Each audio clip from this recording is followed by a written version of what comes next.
In the first weeks, it looked dire. It looked like we're not even going to make playoffs. If you're a Fnatic fan, a little bit worried that 0-3 now, not in the best of shapes. G2 destroy Fnatic. And finally, we have some momentum back in Fnatic. They're finally on the board. The streak continues here for Fnatic, a very clean game. The fact that we can stand up to teams now is satisfying because it allows the split for something to happen. The Nexus is being focused. Fnatic are one step closer to the playoffs. Could be that the old adage is true. In Europe, everyone beats everyone, and it's Fnatic that wins. You could probably say that Fnatic's back. The focus being on ourselves is what changed the most. And once we actually talked about it, we all realized, you know what, be a team, we're gonna win. This game could decide which of these teams makes it into playoff and which team goes home with nothing. So it's not about winning and improving yourself, it's about not losing and making sure the other team is kicked out of playoffs. Rekkles now caught out by sOAZ. Hansama taking down, flashes over the wall. The last time we played Misfits, the reason why we lost was because we're still in a 2018 mindset where we'd get away with pretty much everything and could just farm for late and allow me to carry. Most people would say Fnatic have a little bit of an edge, but if Misfits play through their bottom lane like we've seen them do, they can easily take down Fnatic. We can still go and make playoffs while being in our current form, but none of us are satisfied with how we are playing right now. Every small victories are pretty big right now. XL take the 4v5 and they slam Misfits inside the Baron pit. If you're looking for a standout carry on Misfits at the moment, it has to be Febiven in the mid lane. Like, he's the only guy that's performing better as the split's gone on. The Irelia is still very healthy, now trying to fire back. The Galio's on the way, and Febiven's still alive. He's already parked the passive, that's the double. He wants the triple. I actually think it's the best Febiven's been since probably the last time he was on Fnatic. When has Febiven ever been relevant not on Fnatic? I feel like he's just playing his own game. That's not really going to win you games nowadays. Probably going to be a bit of an emotionally charged battle in the top lane. Bwipo has been enabled on patch 9.4 to play some more of these conqueror top laners and actually dominate the lane. It's my spirit animal, you know, like it's what I'm made of. This guy just like got known for Worlds, plays against the Shy, and whew, they had to start in sOAZ real fast. From now on, every game counts. Welcome back to Berlin, Germany, and our match of the week, the final game of the day. It is Fnatic versus Misfits. This is a fight that can turn the tides in the race for playoffs. Just to set the scene on how important this game is, the winner of this game will have sole control of 5th place, and the loser will be in a 3-way tie for 6th, fighting for their lives when there are no more chances to get a second chance. That's the thing, there's no more second chances. It is do or die for both these teams. And while it's do or die for Fnatic and Misfits, it's on very different terms. Fnatic completely fumbled the first split of the LEC, but right now they are the favorites going into this match because Misfits have been dead in the water. We're just waiting for a sign of life from these guys. They certainly have been, Froskurinn. I have a lot of strong opinions about Misfits, and the first one is going to start in the draft, because for Misfits, I believe that their early game is nowhere near as crisp or as efficient as it was in the past. I think they need to rely more on their team fighting, rely on the solid and consistent players of Hansama and sOAZ, and I want to see them drafting more towards that. And you think back to last year when Misfits often held an impressive record against Fnatic, it was because they were winning a lot of those team fights, and it was because they could match you in the 5v5. Well, let's see how the draft plays out and if you're going to get your team fight composition, Vedius. Early priority in bot laners, Draven, Kalista, Tristana, all taken off the table, and the first target towards Broxah, eliminating his early game impacts. But outside of the Draven and the Kalista pick, which have started to see a lot of priority cropping up today, there's still so many what you'd say OP or blind pickable champions open, the likes of the Jarvan, the likes of the Jace. There are so many big firepower tools slipping through this draft phase, and Fnatic, one of the few teams, 2 on the day, that chose blue side. So what is the priority? Well, it's got to be something like the Jarvan, something that Bwipo has a lot of comfort on, something that he's had a multitude of successes with over the last few weeks, and you can even flex it into the jungle if you want to. And I wouldn't be surprised if we see it banned away from Misfits, but then you leave the Jace open and then you have that flex option. Or even the Galio, if it's all going to be the Rekkles and Hyli show. Hyli has recently returned to form, found a lot of confidence on high engage, impactful supports like that Galio.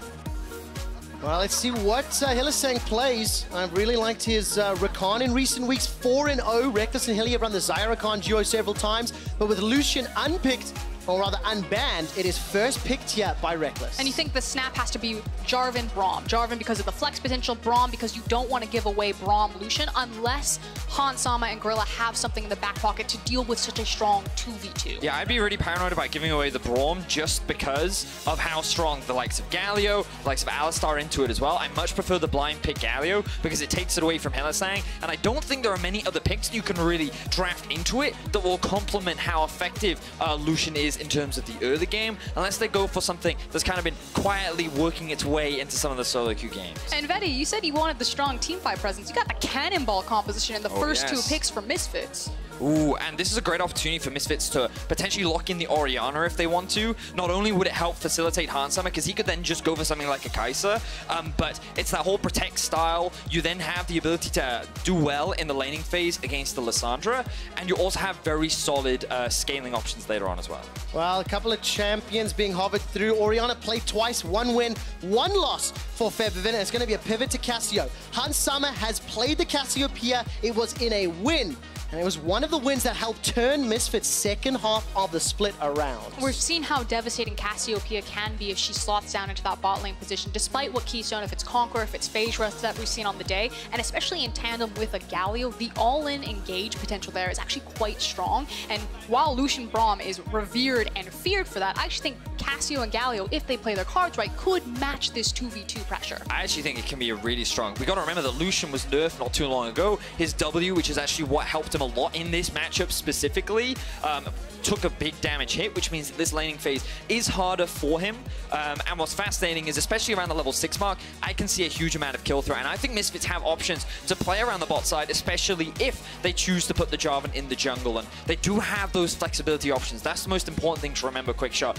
Cassio can go both mid and bot. Jarvan can go top and jungle. So Misfits still have a lot of options. And important to note that Jarvan has not been played by Maxlore in the jungle yet. This split, it has been a sOAZ champion in the top lane. Let's see if they're going to pull that out with Rek'Sai, Nocturne taken off the table. Jace is the other ban from Misfits. And the final phase 2 ban from Fnatic is going to be another jungler or top lane if you're Cabashot in the form of Olaf. So the reality is at this point, if you look at the last 2 picks for Fnatic, they're going to have to blind pick the top laner unless they want to reveal their hand right here. But I think you could Okay, I think this is fine though, no, because like you're guaranteeing a strong topside matchup as well, and like right now I think Renekton is kind of believed from EU's perspective to not have answers, and given that we've just seen one of the answers banned away, it gives a lot of freedom for Misfits to just lock this one in. But my concern is now that you see the Renekton, you're like, okay, I just got to absorb the dive potential, things like the Vladimir, like the Poppy, maybe even a skill base to match up like an Aatrox, although I think that could still fit to jungle.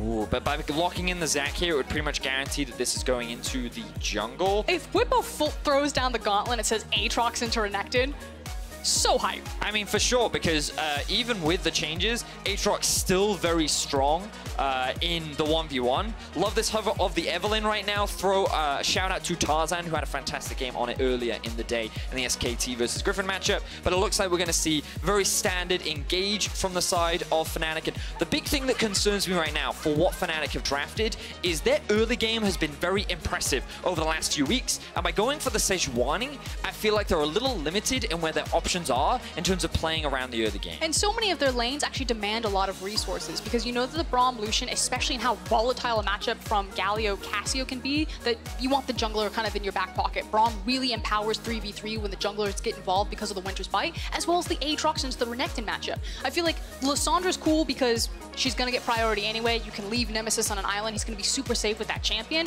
But Broxah has to make sure he's constantly on point. Is Bwipo overextended? Do I need to cover him? Or do I need to empower Rekkles and Hilly to play out what our priorities were with this Lucian? So much pressure on Broxah to make the right decisions throughout the course of the laning phase. But we have the Misfits team composition in Vedius. Do you like some of the pivots? I love it. I actually love this draft from the side of Misfits. I think it complements their styles very, very well. I think Maxlore is just on something that's easy to engage with, which has been a huge problem for this guy so far this split. I think past the 20-minute mark, he's been almost irrelevant for most of this split, and I think it's really difficult to mess up a Jarvan engage. So I think this is very happy. I think you can also leave Febiven off on a side lane on this Ryze. He can play just his solo style, which he's had a lot of success with over the last few weeks. They have a very strong 1-4. They can play 1-3-1. They can team fight. I feel like this composition is near enough perfect to complement the style of Misfits. Oh, if it looks so good on paper, can the players today pull it off? That is the question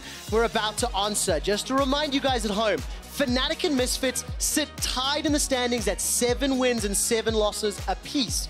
But the last time these teams met, it was Misfits that took down Fnatic.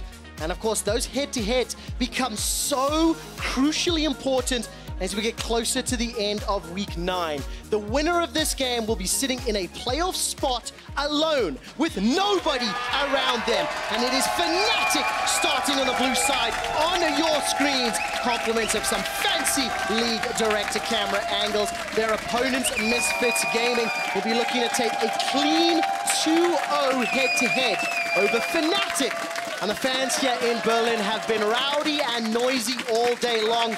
Let's see who they're supporting today. Yeah, thank you so much, everyone in the crowd, for bringing so much energy to what will be a very exciting matchup. And I want to start, Frosk, with the junglers, because Maxlore is the man I'm keeping my eyes on. I have been... You're quite critical of Maxlore. I have a lot of strong opinions about this guy, and like watching their games over the last few weeks, I just feel like he was the guy that got them their early game leads at the beginning of the split. And ever since, like, they started this losing streak, I feel like he's just been out of sorts. He has not been the guy that we saw last year, even in 2017. And I feel like he's trying to figure out his role and responsibilities in the team. And so I want him, this game, to enable sOAZ. I want him to get sOAZ ahead. I think that when you have a Renekton against Aatrox, a matchup that arguably should be a skill matchup, I want to see Maxlore try and get him ahead. I mean, frankly, the beauty of Misfits composition, at least as the lane phase is concerned, is you can go towards that Renekton. You can blow someone up. You have a Ryze. That's a targetable lockdown CC that offers a super easy flag and drag from Jarvan. Or you go down bottom with the taunt from Galio. Maxlore has a wealth of options about how and when and where he wants to attack this map. Yeah, and for the side of Fnatic, I think the early game options are a little more limited. Now, that's not to say that Sejuani can't gank you in the early game. Depending on what the state of the lanes are, she actually has a very solid 2v2 up towards the top side of the map. And she also has options to play around bot as well when you are utilizing this Lucian Braum. Braum, Sejuani, very strong in terms of the 3 versus 3. So I think that they do have options. You just got to be very careful, because if that Jarvan comes early and he gets a counter gank, it's going to go very wrong for Fnatic. And like something Froskurinn was saying in the draft, Broxah's decision-making, where he decides to prioritize his time, can make or break this Fnatic comp. I'm taking a look at the summon spells really quickly. Maxlore showed his face in the mid lane. It's coming up into the flash teleport from Nemesis. A little more global pressure, obviously, can help out against that realm warp from Febi. I mean, obviously, more global pressure, but a super bold move. To see Jarvan rise and to think that you don't have to take cleanse into this matchup tells me that Nemesis needs to play this super safe. He's looking at wave clearing from afar. He doesn't ever want to put himself in a scenario where he gets locked out in the middle of his lane and he's forced to burn the flash, because otherwise he's dead. So I'm taking a whole lot of damage from Febiven, at least early on there, pushing in with those overloads in the Rune Prison. You can see the wave pushing towards Fnatic, both middle and bottom, so Misfits with the early shove advantage. And I kind of want to look a little bit bigger picture, because as I'm looking at Fnatic's composition, I have a couple of concerns, and it does start with this Lucian. Lucian is a mid-range ADC. Now, obviously, he has the relentless pursuit. Wow, couldn't get my mouth around that one. And he is piloted by a very established guy like Rekkles, but against the likes of Galio, of Cassiopeia, of Ryze, these champions have so much threat and danger and reach on a mid-range champion like Rekkles. It's going to be picture perfect from him to maneuver around these team fights against such champions that have longer range. It's just really, really risky if you get caught by any of that CC, and Broxah spent a fair amount of time waiting in this tri-bush now on the blue side. Can come in behind Hansama and Gorilla. Dun dun, here's the Winter's Bite. Justice Punch comes up. Defensive flash from Hansama. Very, very good taunt timing from Gorilla. But this is a successful gank from Broxah. It costs Hansama his flash. So we talked a little bit about it. The Braum plus Sejuani duo is very strong at setting up plays. But also, you talked about running cleanse on Nemesis. The fact that there's no cleanse on Hansama is definitely a big point at which you can look to attack in the early game. And when you are running the Lucian Braum, it's very important, especially in this kind of composition, to try and get this lane ahead. And the fact that they've already gotten the flash out from Hansama is definitely strong. What it has resulted in, though, is Maxlore has been able to build up a bit of a farm and level differential, because while Broxah has spent so much time towards the bot side of the map, Maxlore has just been farming away and now is on his second rotation of jungle clear. All right, where does Maxlore decide to spend his time if and when he chooses to gank? There was a gigantic wave that Hans Summer was catching underneath the tower. You saw Rekkles and Hylissang pushing that one all the way forward. So a very small CS disparity, but I think this will be evened up as Hans Summer will use that Twin Fangs to continuously push out this wave and farm it up. And really on that Cassiopeia bot lane, until you pick up that tier, it's a little frustrating to play, and that's obviously why you see him running that teleport. Tier, Lost Chapter, those are the big breakpoints that you're looking for Cassiopeia, so you can have the mana, spam, be aggressive in that lane. You'll also note the reason why Maxlore can go for this play is because he has priority in top side and bot side. Something that we talked a lot about over the last few weeks is by having that pressure in a certain lane means that those laners can then provide that support. And against a Sejuani who can be surprisingly strong in these duels, having that pressure is very, very valuable. Ooh, Bwipo manages to connect a full combo into sOAZ. Flash is available for sOAZ. He's down to 100 HP. Slice and Dice is not available just yet. One more hit from Bwipo is all that's going to be needed. First blood, solo kill. Bwipo onto sOAZ. And this was a huge mistake from sOAZ, but a big play from Bwipo as we see more fighting in the bot lane. All right, Winds of War comes out. That's a defensive flash away. Hans Summer's running down. Rekkles realizes he's going to get stunned up by the Braum passive. 200 hit points and no flash on Hans Summer. He's running for his life, down to 100. Rekkles can't yet get in range. Once again, very good timing on the taunt. Rekkles is low. Gorilla turns it around. Now all of a sudden, Hilly's trying to hunt for a little bit more as Nemesis completes the teleport. Flashes under the tower. Miasma will buy some time, but he will be able to escape with his life. And Nemesis ends up saving the day. And shots fired across the map. At the end of the day, it is Fnatic with the bigger win, however. They do commit the teleport to it, so you can see the wave is being missed from Nemesis down there, but just in time with his ultimate as we take another look at top. And this is the big misplay here from sOAZ. He goes to the very edge of the knockback, which means that Bwipo is able to land all 3 of the Qs from Aatrox. And the fact that you eat all that damage, there's no way that you're going to come out on top. Unfortunately for Bwipo, he's able to make this chase happen. We then have a play down bot, where Fnatic's like, there's no flash on Hans Summer, so we can just go for the all-in. I'm going to say huge credit to Gorilla. He played this zone control so well in the extended fight, using his taunt initially to zone Rekkles away from Hans Summer that allows the Cassiopeia to slither to safety, and then again turns it around with perfect CC. And the fact that Rekkles is then forced to use all of his summoner spells and Gorilla just finds that kill just shows you how strong Galio is in the laning phase. You can never afford to underestimate his damage, and it even forces Nemesis to TP in. All right, as we come out of the replay, it is a very brief pause. I am hearing from my production and stage team that it was an accidental tab out, so we should be in shortly. I have a question. Nemesis using both the teleport and the flash just for a counter 1v1. Do you think that's worth it? Obviously, if he doesn't get punished for having both of those used. It depends on how hard he's actually punished. If we go back and see that Febiven gets an opportunity where he can pull the wave away from Nemesis, again, this guy's not running cleanse, you have a Jarvan and a Ryze, so you can open up for a gank, and if he decides to limit some of that EXP and that gold that Nemesis would have access to. So I actually don't think it'll hurt him that much at all, largely because I think this matchup, pretty much for the entirety of the laning phase, isn't going to be touched or really looked at from either side. I think this entire early game is going to be focused around top and bot, because I think the Ryze's only focus is to become a relevant side lane threat. And what you'll often see him do is, because Nemesis has no flash or teleport, he has to play a little more defensively. So what you should keep your eyes on Febiven is which lane he looks to roam towards, as sOAZ is now in trouble once again. All right, sOAZ has thrown down the Dominus. Remember, he's got no flash available, gets caught up by Broxah. Will try to get some damage done, but with the Umbral Blades getting it to pull him back, that's just too easy for Broxah and Bwipo. It does open up the Ocean Drake, and I do actually have just a quick reminder of the last time these two teams met. When sOAZ played against Bwipo, the last time, it was sOAZ that was dumpstering Bwipo. He went 5-0-6 in lane, it was sOAZ that got the solo kills, and now the shoe is on the other foot, and Bwipo is getting revenge against his former teammates. And the fact of the matter is that sOAZ isn't on a champion like Urgot anymore that can kind of go 2 kills down and still find utility or kind of power back into the map. On a champion like Renekton, he's going to have to play it that much closer to the chest to find any sort of relevance in this game. Yeah, it's actually really hard when a Renekton falls behind to actually be impactful. And this is why we talked so much about in the early game that I wanted to see Maxlore invest time up towards the top side, because it is a dangerous pick, and because this is a skill matchup, one big mistake can cost you so much later on. So we'll see how sOAZ can come back. The bright side for Misfits is their bot lane is doing well. There's a CS advantage in favor of Hans Summer. He has the level advantage. He has now completed the Lost Chapter as well. And so both mid and bot are still carry threats to the side of Misfits. I want to take a quick minute to point down at the itemization, and it's a rush on Merc Treads for Lissandra. So again, Nemesis playing so respectful to the Ryze in this mid lane. And it's something that we touched on in the previous game. Frosk, Vedius was touching on how Lissandra as a champion, when you have some damage threats elsewhere, the amount of utility she brings to teams, you need to stay alive long enough to get the utility to matter.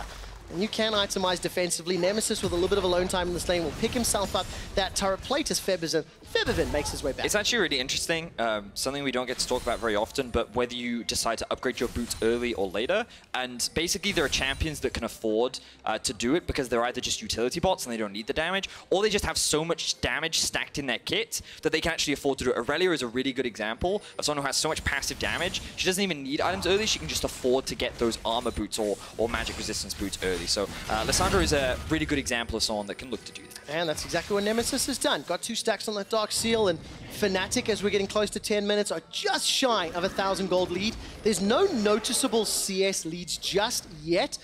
Small advantage for Hylissang in the bottom lane, but the wave is crashing into Rekkles, so he will claw back that deficit ever so slightly. And we're moving into this mid-game phase where Bwipo has now roamed to mid lane. And that was the thing that I just noticed on the minimap. You'll see that he's actually now have so much control of this top side. He's constantly has the push against the Renekton, who has to show a lot more respect, and it means that he has that window of opportunity to roam down. But there is no Drake to play for, so he immediately backs off, and Nemesis was not in lane to really set up a play onto Feb. All right, got a brief moment. I will let you know that with sOAZ dying isolated in the top lane, that was his 17th isolated death this split. That puts him second highest out of all players in the league, only behind Vizicachi at 19. While I'm rambling on about stats, Fnatic are making a play into Hylissang and Gorilla, but Maxlore is in range to counter. Goes in with the insta-cataclysm, flag and drags to safety. Rekkles will get a full channel culling onto Maxlore, and the Realm Warp trigger is not pulled, so everybody gets away alive. So a lot of small things happened there that didn't really go in anybody's favor. The first thing is that the ultimate came out from Nemesis as Gorilla was buffering his E. So a lot of props for Gorilla to be able to actually get out of that situation. The other big thing is Hylissang used his ultimate a little too early and wasn't able to land it onto anyone. So he couldn't really set up a play for then Maxlore to follow up on. But the reality is 4 members were drawn bot. Febiven could push in mid, and now he's actually built up a pretty solid CS advantage in the mid lane. For me, it's kind of the question of what are we fighting over, and it feels like maybe a bit of desperation from Misfits in this early game. Yeah, you see a possible window where you can catch Fnatic out, but they didn't have perfect information about where Broxah was. There was no dragon to fight over. If that fight had gone sideways, that could have spelled devastation for the early game. And I think very important to note that Misfits did secure that Ocean Drake once sOAZ was killed a little bit earlier. Going to be helping out the slightly extended laning phases. sOAZ is now even on CS with Bwipo. He's got himself the Phage, the Ruby Crystal, and the Longsword versus the Kindle Gem and the Ninja Tabite. And now Hylissang with that Unbreakable is being pushed out of the river by Hylissang. Yeah, and as we have a bit of time, because the game has slowed down a little bit, some cool itemization things that have happened on both sides. The rush for Ninja Tabite is really good against Renekton. For those players at home that have been struggling against it, getting any kind of armor against a very AD-intensive champion, especially in the early laning phase, really mitigates a lot of that. And because of how strong Bwipo is as a champion on this Aatrox, you actually don't need it, so you can just afford to go for that early armor. And also, something you pointed out, Quickshot, was the early Cinder Hulk from Broxah, not even going for boots. He just wants to have that full item completed, get a little bit of HP under his belt so that he can be more of a front line to then follow up, to soak up more damage so that his damage dealers in Bwipo and Rekkles can carry as the game progresses. On the other side, you do have the Warrior enchant that's coming out from Maxlore as opposed to the Cinder Hulk that we've seen in the previous 2 games that Jarvan has appeared. And for me, it's just this idea of the cannonball composition. You know, if Maxlore lands on top of someone, Gorilla then stacks on top of it as well, you can instantly delete someone from Fnatic's side. Oh, but I get so nervous when you say that, Frost, because the cannonball comp can miss the target, can miss the kill, and then they just get Goomba stomped by an Aatrox as well as Lissandra and Lucian. So for Misfits, they've got an even gold footing. It's 12.5 minutes in.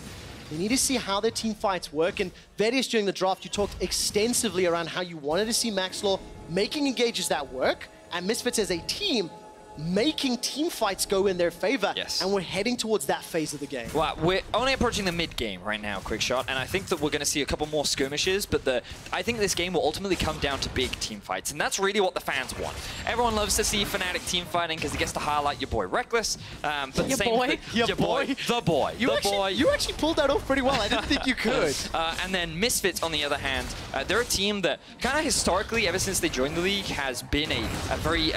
they've been known for having very impressive team fights, and a lot of it has come off the back of Hylissang. So I think we're going to have some very tense, exciting 5v5s, but it's going to be a little while until we get there. But my concern is that who actually executes the team fights is Maxlore and Gorilla on this composition, and they have not been as consistent as Hylissang in finishing them. No, definitely not the case. And right now, Broxah was waiting in the wings. Not going to find an opportunity this time around. I think I've got to give some credit to Maxlore here. He has been able to counter gank at the right times. He was able to secure the first dragon, secure the Rift Herald there, uncontested as well. But unfortunately, it was at the cost of several turret plates just before they're about to drop. 3 secured in the bottom lane, 3 in the top lane, 1 in the mid lane, and that is allowing Fnatic to once again just edge ahead as far as the gold is concerned. And first big items picked up with Proto Belt in the mid lane, Blade of the Ruined King down in the bottom lane for the Fnatic carry. But it feels like only for a moment, because it feels like the map has been split, that Misfits feel super confident around their Galio and the Cassiopeia right now. They're constantly playing aggressive, they have the Rift Herald, and they're just looking for their opportunity to blow open this side of the map, whereas Fnatic feel pretty good about the Bwipo versus sOAZ matchup. The tension continues to build in our match of the week here between Fnatic and Misfits. First tower is still not secured. And it's exactly like you mentioned, Vedius, both of these teams want to scale up. I think the boop from Shelly will be able to pick this one up, and that will be the bonus gold given over to Febiven, which I think is crucially important for a player that has been fairly criticized and fairly held under a microscope this splits. And I talked a little bit about it in the draft and how I feel that Febiven as a player has had very solid performances over the last few weeks, but he's been very isolated and almost detached from the rest of his team. It feels like that he's been playing for himself and doing what he wants. And the great thing about Ryze is I think that's the perfect kind of champion for that kind of style. And that's why I was so happy to see it for Febiven, because I think that he can do a lot with it. And now that he's getting all this extra gold, he's actually had a very healthy, safe, free laning phase. And I think that he's scaling to going to be a big threat for the side of Misfits as the game progresses. It's also the fact that Febiven is now unlocked. He doesn't have to deal with push duty on his tower. He can just throw that lane forward. There's no tower right now from Fnatic to stop it. And then he can start roaming and looking around for those side lane plays and not just being left on an isolated island. Let's see whether or not the impact is going to be helping out the team, because as we saw on screen, Fnatic were able to pick up a tower in the top lane, while Misfits secured their second dragon of the game, Cloud Drake. The next one will be an Ocean. And as 2 towers have fallen, I want to start seeing how the teams decide to prioritize their lane assignments and figure out where they're going to start pushing. Because of course on the Misfits side, slightly non-traditional tower-taking team, but obviously the Renekton and the Ryze can do very, very well in their side. So, I mean, Baron will be a big point of contention later on in the game. You are quite right, Quickshot. Their ability to take towers is kind of weak for a while, but the great thing about AP champions is they reach a certain point and they probably melt towers faster than AD carries do, and that's one of the cool things about Ryze and Cassio.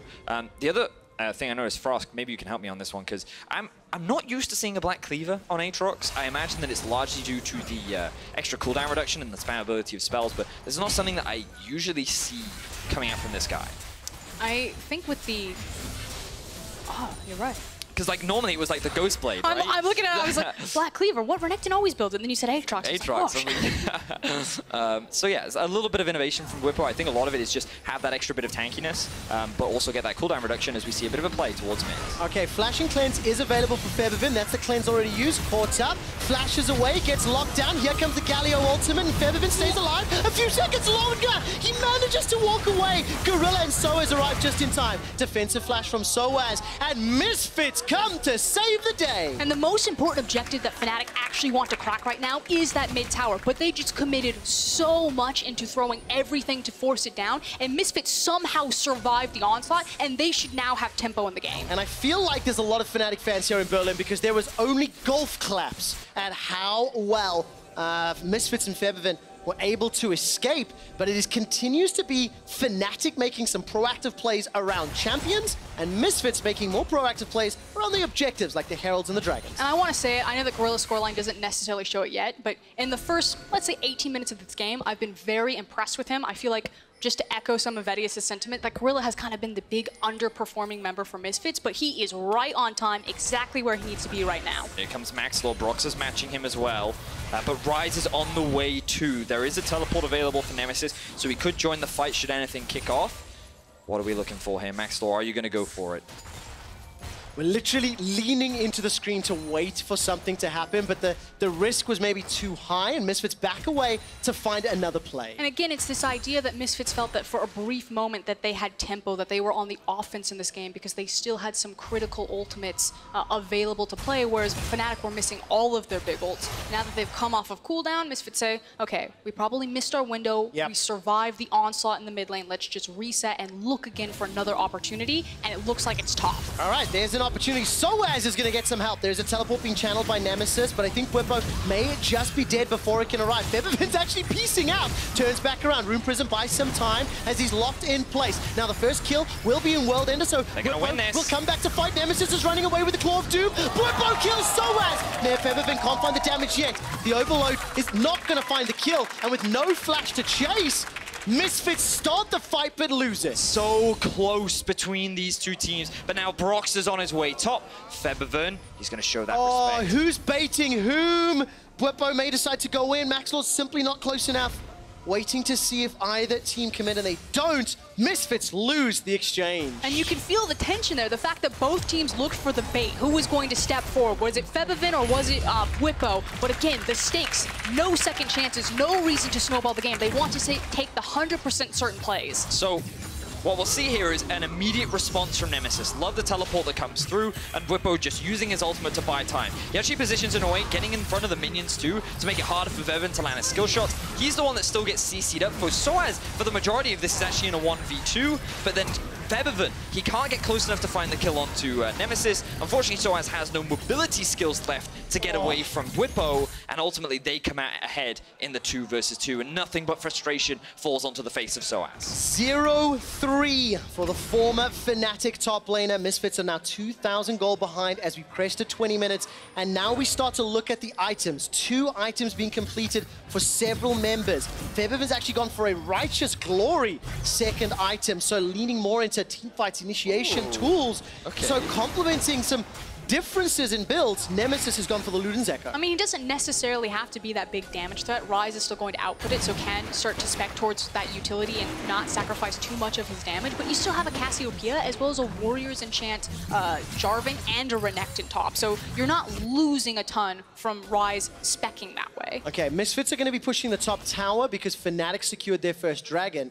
But when you look at some of these items and you look at these team compositions and the way the teams are playing, you do need to start asking the question of, like, do you prefer one comp when you start thinking about scaling? You start thinking about 3 items, or maybe 4 items if the game goes that late. So I think ultimately, both team fights are actually very, at this point, skill dependent, because the fact that Bwipo's so far ahead is really, oh, look at Rekkles. I'm looking at him. He had to use his heal there, and that just goes to show how strong Febiven is. I think one thing that's really underappreciated is how levels can be very impactful. Rekkles is level 11, Febiven is level 14. Even though Rekkles has 2 completed items, the amount of base stats that you get from just having all those bonus points in your skills is so influential and forces Rekkles to burn a heal that arguably he didn't need to do. Well, let's see if it comes back to hurt him, because Infernal Drake's the next one. We have Baron alive, but neither team's really been very committed to these big fights. And look, 2 items now. Essence Reaver for Rekkles. Death Dance for Bwipo. Banshee's Veil's been sitting for Hans Summer for a little bit. He's going to continue to scale up. Yeah, and I'm happy that you brought us back to the items, as Ultimate was actually used there. All right, another one traded. Nemesis forced to move that one away. Febi is actually pulling a lot of threat. He did need to use the cleanse, though, to make a clean escape. But again, you feel Fnatic trying to force a play to get an advantage. And again, it's over this mid lane tower. This is kind of their gateway into accessing Misfits' deeper jungle. We talked about how playing around Baron will be very important, that 5v5s are very important for both these compositions. It's very hard to do unless Fnatic force this one down to unlock the rest of the map. But that means that Misfits know exactly where they're going to strike. And it's going to be who pulls the trigger first. Is this going to be about the Lissandra and the Sejuani, or will Misfits find the flank as Fnatic continue to force up this mid lane and find a Jarvan ult? I thought Maxlore was going to go in. Nemesis has no flash, was trying to chip away at this tower to unlock access to the jungle like you talked about, Frosk, and Nemesis uses that claw to escape, but with some support on the flanks and the fact that Hans Summers Cassio's in the top lane, he has no teleport, it's going to be a tower trade, top for middle, but Fnatic are not done yet. Yeah, Misfits, they might actually look for an engage here. Renekton is on his way, Cassio also has the TP, and if you look down by the river, you can see that red ward sitting there for a potential flank, but Misfits decide not to commit to it, so they're going to disengage. A lot of tension is being built up right now. We already said at the beginning of the game how important this is for both these teams in the race for playoffs.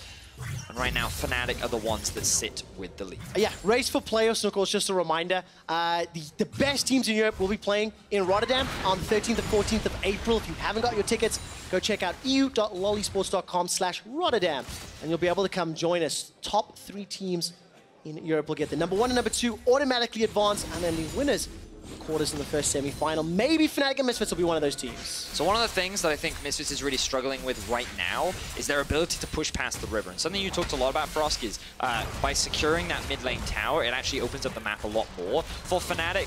But the reality is Misfits have no pressure on a side lane. Unless they put Febiven against Bwipo, they're not going to be able to match what Bwipo is doing, but they can't do that because he's running cleanse, and Bwipo is not going to leave bot lane because he has the teleport. So it's really difficult for Misfits to actually generate any pressure on the map just because of how strong Bwipo is right now. Which is why we're kind of waiting for these giant arenas about the Infernal or the Baron, because that's when Misfits will have to plant their feet and say, no, no, no, we will force the fight now, whereas Fnatic will be able to dictate a lot of the tempo of this mid-game because they do have that power in the side lane. Well, continue to scale up in the items and set Unless up they just for the fight. There's Maxlore, decides to pick a fight on Broxah. Cataclysm thrown down, but for what reason, Maxlore? Simply no reply. Febiven gets knocked up into the air by the Glacial Fissure. This will cause both teleports to be used. Flash is forward for Fnatic. The culling is used. Febiven is down. He had flash available. He didn't get to use it. Now sOAZ is running for his life. He's stunned up, locked down, caught out. And sOAZ will try to get some damage, but it simply will not matter. Bwipo gets 2 quick kills, and it is a punish after Misfits started the fight. And it was the fact that Fnatic had rotated their members, that they felt confident to have Broxah there. I was scared for a second. I was like, no, Fnatic, don't throw your chances away. But they snapped the trap close, and now they have complete control over the Baron. Bwipo now zoning off the rest of Misfits. This is the pivotal point. Can Maxlore redeem, and can he steal away this objective? I don't know if he gets a chance. Oh, man! Hans Summer doesn't even get a chance to use the Petrifying Gaze. Maxlore's still alive with Flash and Smite, but he simply cannot get close enough to the pit. This should be a Fnatic objective. And, you know, coming into this match, I was like, Misfits are going toe-to-toe with Fnatic. They're actually hanging in here, and a lot of us are saying Fnatic are actually top 3 right now. Most dominant team that we've seen in the second half of the Spring Split. You know, Fnatic are back, baby, and maybe this means that Misfits have joined them, but suddenly the game cracks open, and Misfits are rightfully put in their place. So I really wasn't a fan of this engage, ultimately, for Misfits. The fact that they used their tools to get onto Broxah actually puts Febiven in a really awkward spot, and Bwipo joins the fight before the teleport can come through from Renekton. So great utilization of the window there from Bwipo, who for me has been the MVP of this game. He just zones so many members of Misfits away from the fight. He is dealing a ridiculous amount of damage, and not only did he find a solo kill onto sOAZ, but this man has been on top of it over the last few weeks for Fnatic. 5-0-1 on the kill score, 900 gold bounty, and Fnatic are up 6,000 gold over Misfits. They've got Baron buff secured. And this is just a great position to be in. Exactly like you said, Vedius, it has been unlocked from the top lane. Wherever Bwipo gets moved, Misfits seem to suffer. And it has to be said, when sOAZ is sitting 0-4-0, that, what, couple of weeks ago, that was him, sitting across, looking at Bwipo, who is now running away with this game. To go from World Semifinals, or excuse me, World Finals, to then trade and end up on what feels like Fnatic Light. Yeah. Oh man, oh man! Attacked again. This is your fault, Froskurinn. Caster Curse is a thing. You just start talking about sOAZ. He was 0-4-0. Now he will be 0-5-0. Will get run down and kill secured by Rekkles, his first of the game. It's just salt in the wound. It is a rough game for sOAZ, but honestly, we talked about how that top lane is a skill matchup. And we talked about how volatile it could be, and ultimately it was Bwipo that came out on top, but then Broxah helped snowball it even harder. And I just feel that Misfits did not enable their top laner the same way Fnatic did. They did not, and because of the fact that sOAZ has once again died isolated, he now tops the table for isolated deaths in the Spring Split at 20. He has overtaken Vizicachi, who was sitting at 19.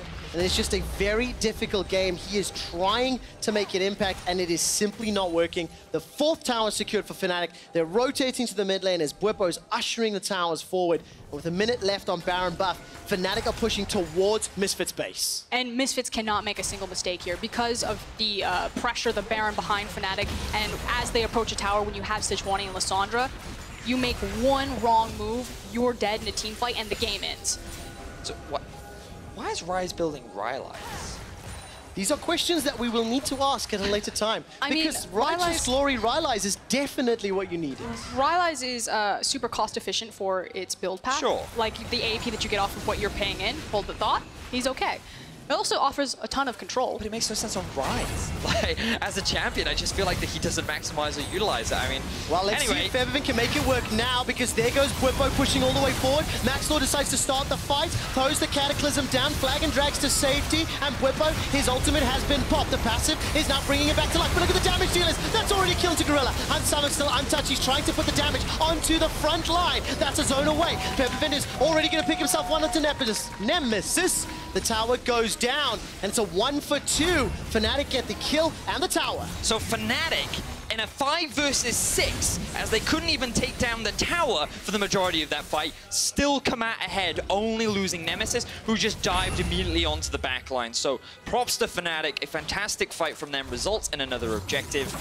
And they're going to continue to force Misfits back into their base. And the reality is that the net is closing around Misfits. We are approaching a 10k gold deficit. They have managed to survive the Baron and the fact that the game didn't end, but Fnatic are well and truly in the driver's seat here. Yes, they certainly are. So you can actually see Hansama, he gets a pretty solid ultimate because it zones the majority of Fnatic away, which means that they're able to get this damage down onto Bwipo, but then Nemesis gets into the thick of things. He throws out a very good ultimate. This then split apart Misfits, and then they're forced to retreat as Hansama and Febiven, while still living, they lose their front lines. And of course, need to just remind everybody, both of these teams tied in the standings, fighting to confirm that playoff spot. Coming into today, Misfits had the advantage with heads-to-heads. But when we look forward, and I want to shift a light onto Fnatic, who are in the lead right now, they are at a position where they can take sole control of 5th place. They play XL, G2, and Splice. Those are their last games of the regular season, and they need to get as many wins as possible to increase the likelihood and their chances of securing a post-season playoff. You know, and it's funny because last week we thought that this would actually be a pretty good schedule for Fnatic. But you look at it, XL seem to be causing a lot of upsets. Yes. Splice is now sitting in position to actually challenge for 2nd. And G2 may actually be the easiest matchup of their over the next 2 weeks, which is pretty funny. But anyway. If I did not have the context of the most recent results, that would sound sarcastic. Yep. But it is possible. The concern is always kind of the emotions that come behind a G2 versus Fnatic matchup. Like, even if G2 are a team that says, you know what, we're going to take it a little easy, they're still going to take it seriously against Fnatic, as Maxlore and Febiven find themselves in a 1v2 against Bwipo and not able to win. Now the TP comes through. This is from Hansama. Bwipo's still got flash available, doesn't even need it. Just able to dash over the wall. sOAZ places a control. That's a slice. Not going to be able to dice. And the 3rd tower, Dragon of the game there, secured by Fnatic. 2 Oceans and an Infernal. There will be an Elder Drake up fairly shortly. 9,000 gold lead. We're hitting 3-4 items now as Guardian Angel is picked up for Bwipo. And he's got a full item advantage over sOAZ, who's gone thrift store shopping with no, Quickshot. Execution's Forget calling. the items. He's level 18 to level 50. There we go. There is nothing this little toy Renekton can do against Aatrox. Yep, even with the Spear of Sojourn, which is a great item on the Renekton, you can't approach him. And all we can do is reinforce that this was a skill matchup that they picked into. They haven't played around it. And even Broxah's solo killing him. Broxah is going to win this fight. Sending a message. Very cheeky play from sOAZ. Steps forwards to get both the slice and the dice. Rekkles is coming. Kills the little toy once more. But here we go. The rest of Misfits. This is a desperation Baron. If Misfits do not get this Baron, they will lose this game. There's the Uncle Chains going in. Misfits turn the attention. The turn and burn, they get down Nemesis, but Bwipo is running amok. 1 versus 4, World End is going to buy so much time. Here comes Gorilla with the ultimate to buy an additional time for Misfits. Now it is still a 4v4 and Misfits are running for their lives. Flash from Hylissang. Miasma from Hansama will buy some time as Broxah and Fnatic are looking to seal the deal and finish the game. Gorilla buys a taunt just to get Misfits to safety, but Fnatic are not done yet. They continue to chase. Winter's Bite may be enough if Hilly can find a target, but they cannot, and Misfits lose 2. I like the fact that Fnatic are able to make a kill across map, still turn up in time to stop the Baron, and they also finish the fight without Nemesis using ult or flash. And you can see that Fnatic have full vision control over the enemy jungle as well. The TP will come through. Misfits want a challenge for this one, but will they be able to steal it? This time round, Misfits are in. They've got some vision inside the pit. Hansama's got no flash available. Baron is going to be contested once again. 9,000 gold Risky lead. from Fnatic. Nemesis has teleport available. He can TP in behind Misfits. sOAZ will spot it out. The little toy that could. Maxlore flags and drags to safety. Well, there's the fight. sOAZ and Nemesis trading toe for toe. Ruthless Predator buy some time. It interrupts the claw. sOAZ is trying to get some revenge, but Fnatic secure the Baron. This has to be what seals the deal. With Baron, another kill on the board, and Fnatic maintain complete control. And everyone is taking their turns on Fnatic of who gets to kill sOAZ next. sOAZ tried his little hardest, but he couldn't make it happen. Now, here's the key thing. Nemesis dies here, a great turn off the Baron from Misfits without getting to use his flash or his ultimate, which means that the Baron takes so long that when he does teleport back in, he does have those summoners available. Yeah, he certainly does, and you can see how strong Bwipo is. The actual amount of sustain that he has just through the damage and his build that he's chosen to go for is actually ridiculous, because then he comes back to life after his GA pops. Gorilla does what he can to help the rest of his team escape, but Fnatic, they end up securing the Baron, and now they're on the doors of Misfits base. And Misfits, we said it at the beginning, there are a few chances left. Playoffs, a spot is on the horizon, and Fnatic go for the fight. Oh, Fnatic go for the dive! They've got Hansama! They killed him under his tower! Rekkles is unstoppable at 5, 1 and 5! Bwipo gets lucky kill number 7, and this might just be the final push. Fnatic have deconstructed Misfits, and they're on the Nexus. Their foot is on Misfits' throat. There are no more second chances, and Misfits, sOAZ 0-9 on the day as Fnatic storm the Nexus. Fnatic truly are back in the fight for playoffs and the finals.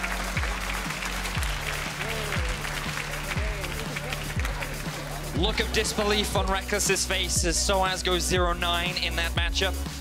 But so much attention was put onto shutting him down. Bwipo demonstrating how much he has grown throughout the throughout this split, and he got the better of sOAZ today.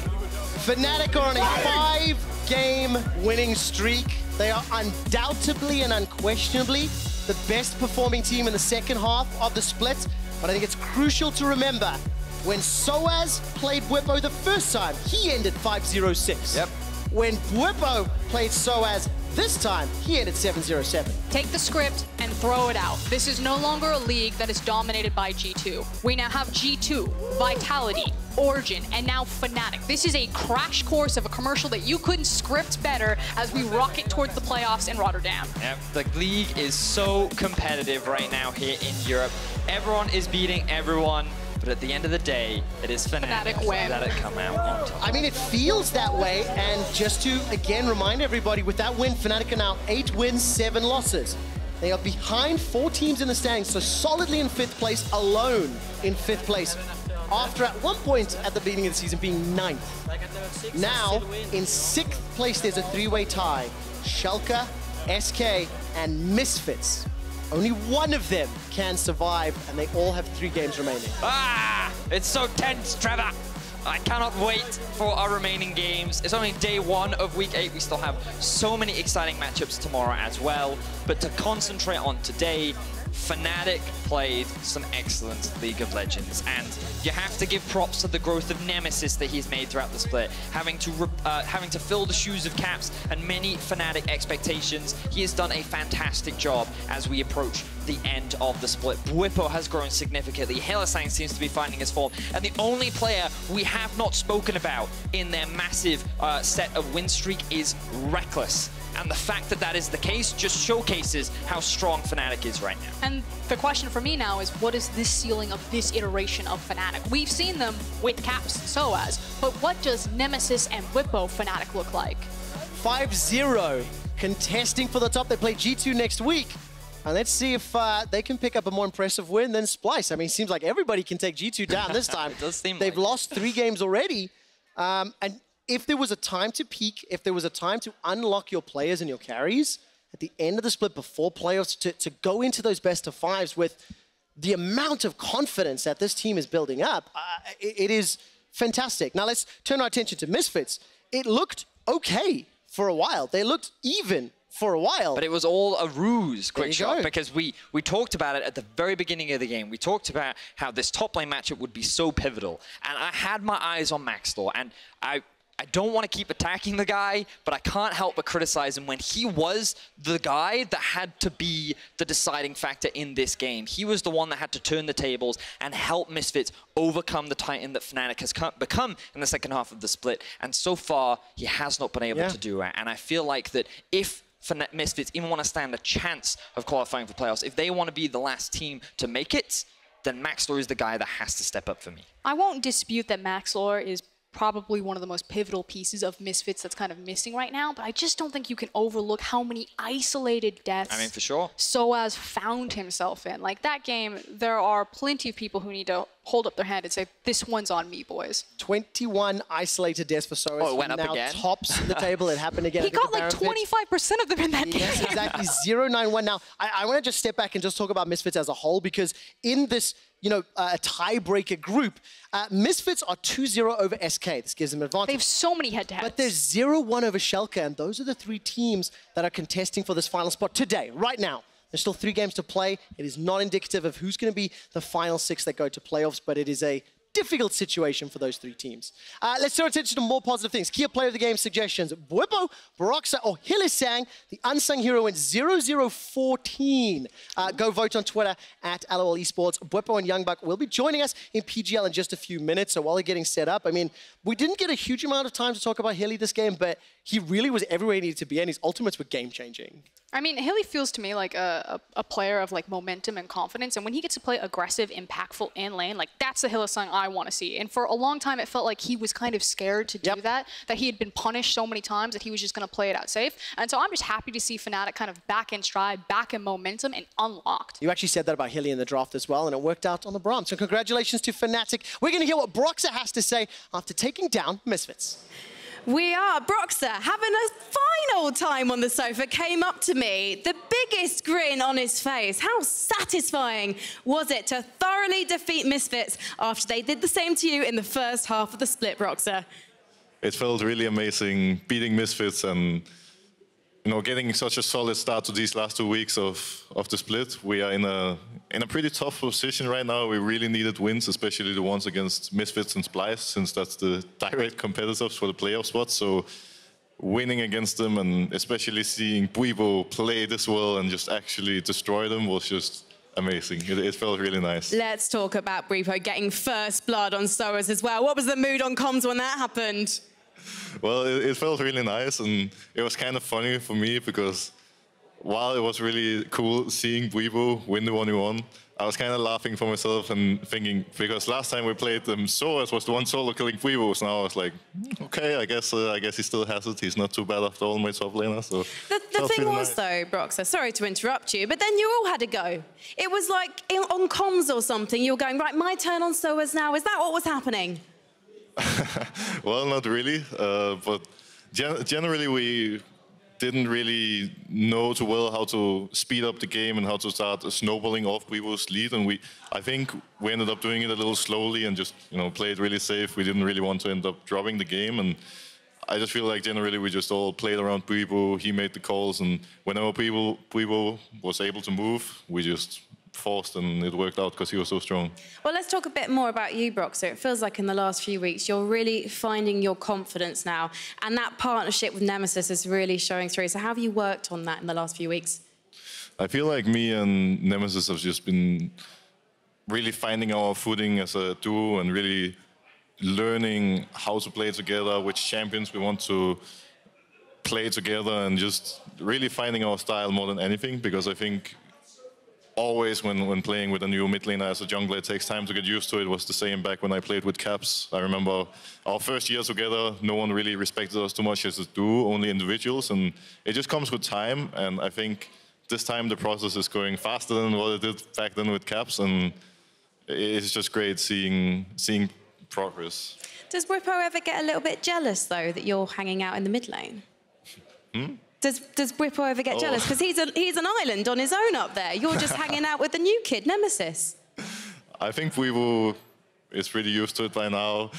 You know, once in a while he comes to me and he complains that I don't visit him enough in the top lane, but at the same time he knows that playing around Nemesis is not too bad. Nemesis is a really good player, so if he gets some love from his jungler, he will usually, you know, pay us back with a win.